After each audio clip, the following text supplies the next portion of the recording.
Hello everyone. ఈరోజు మనం APGLI bond details ఎలా వ్యూ చేయాలనేది చూద్దాం. నేను డిస్క్రిప్షన్‌లో, కమెంట్స్‌లో లింక్ అనేది పెట్టడం జరిగింది. ఆ లింక్ క్లిక్ చేస్తే మనకి ఇలా వెబ్ పేజ్ అనేది ఓపెన్ అవ్వడం జరుగుతుంది. సో, వెబ్ పేజ్‌లో మన policy number and date of birth ఇస్తే మన పాలిసీ అనేది వ్యూ అవ్వచ్చు.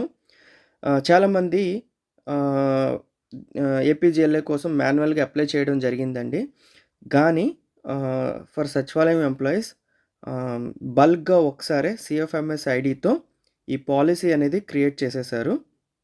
So, policy number would be our CFMS ID. ఈ పాలిసీ నంబర్ ఎంటర్ చేసి, మన డేట్ ఆఫ్ బర్త్ ఎంటర్ చేసిన తర్వాత కిందన క్యాప్చా అడుగుద్ది. ఆ క్యాప్చా ఎంటర్ చేసి, ఇక్కడ మన కిందన వ్యూ డీటెయిల్స్ అనే బటన్ క్లిక్ చేస్తే, మన పాలిసీ డీటెయిల్స్ ఇలాగ ఓపెన్ అవుతది. సో, మన పాలిసీ నంబర్ అండ్ మన పేరు, ఎంత పాలిసీ కడుతున్నాం, opening balance and monthly premium ఆ డీటెయిల్స్ అన్నీ ఓపెన్ అవుతాయి. సో, ఇది అండి ఎలాగా పాలిసీ వ్యూ చేయాలనేది. Thank you for watching. Have a great day.